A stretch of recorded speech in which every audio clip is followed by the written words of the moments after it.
Okay, so one of the most challenging things for people to wrap their head around when it comes to improvisation is this idea of, like, what do I think about? Or, I know my scales and arpeggios, now what? Or, so and so says he thinks about scales, but my teacher told me to focus on arpeggios and I'm lost.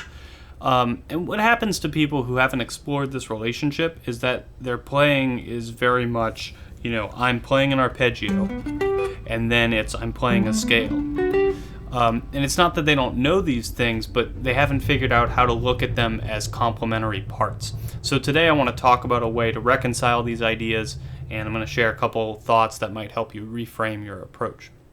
So often the term we use to describe what we're going for is chord tone targeting. Now, what trips a lot of people up is that they hear chord tone and they think arpeggio. And this is not exactly the conclusion I want you to come to. Generally, we do want the notes of an arpeggio to be our points of resolution, but for resolution to be effective, there must be tension.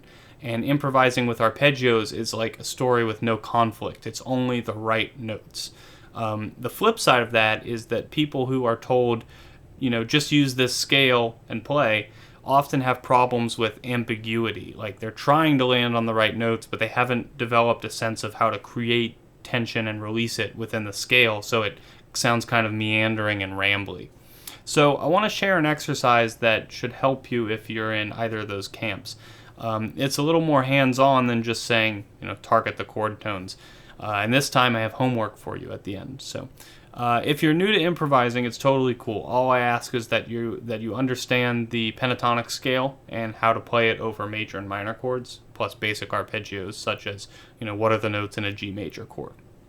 If you're more advanced, this is still for you because we're talking about a way to conceptualize improvisation. Now, here's what we're going to do. We're going to start with one chord, E minor. The appropriate pentatonic scale would be E minor or G major pentatonic. Now, I'm going to ask myself, what are the chord tones of an E minor triad? That would be E, G, and B. Now, that's 3 of our 5 notes in the scale. Now, here is the crucial idea to understand. We're going to look at our chord tones as points of resolution, and we're going to look at the remaining notes as tension or connecting notes. And now, before you roll your eyes and think, wow, I already knew that, chord tone targeting, listen to the point I'm making. In this exercise, I want you to remove the word and concept of a scale from your mind. I don't want you to improvise using E minor pentatonic. I want you to improvise using the notes of an E minor triad. And I'm allowing you to use 2 extra notes to create tension and movement. But again, saying use the notes of an E minor triad doesn't mean just play the arpeggio up and down. It just determines the notes that we're resolving to. It has nothing to do with the shape or the direction of the line. Okay, so how do we actually do this? Well, first we need to have a chord to play over for context. So you can find an E minor drone backing track, or you can just drone your open low E string, or you can loop the chord, whatever works for you. And we're just going to use 1 octave of the notes. So let's say E to E up here. So step 1 is making sure you can just improvise comfortably with the notes of the triad. But I want you to visualize the tension or connecting notes that neighbor the chord tones. So don't just think, okay, E minor triad here. Think, here's my triad, and also see these 2 extra notes that we'll have to create interest. We're not playing them yet, but we need to see them in context. So something like this.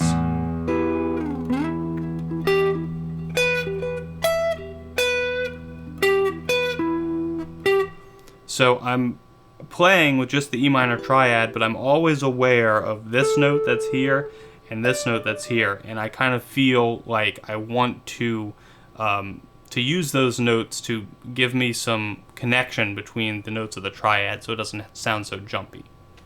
So step 2 is trying to hang on these tension or connecting notes and just get acquainted with what that sounds and feels like. And it's important for me to mention that tension doesn't necessarily mean wrong or bad. Sometimes it will sound cool to hang on these notes.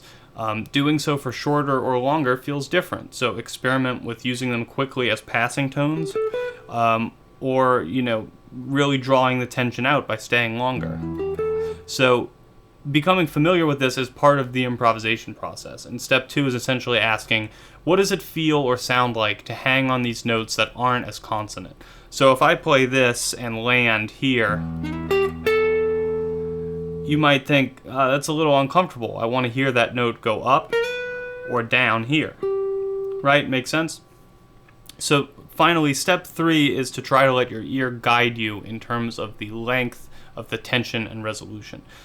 If you're finding at this point that you just revert to running the scale, spend more time with the previous step, because I really want you to hear the act of creating tension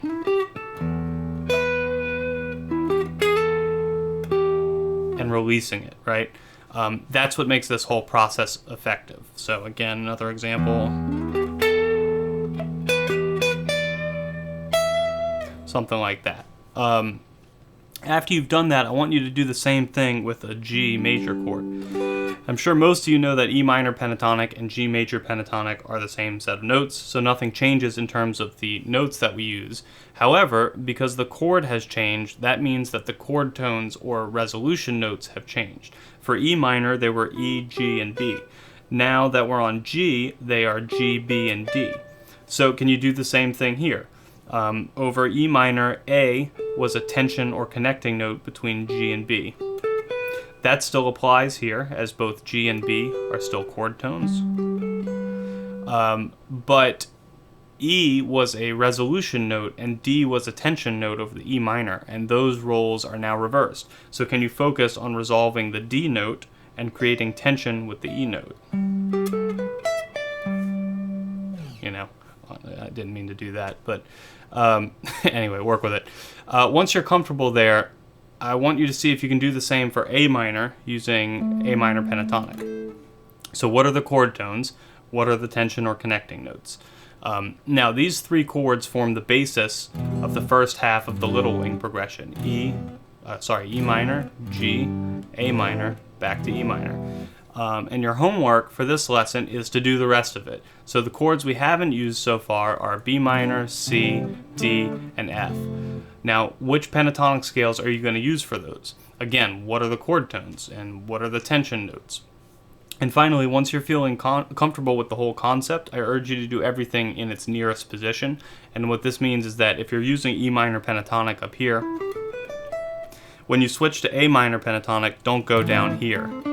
Ask yourself, where can I play those notes close to where I am, which would be here.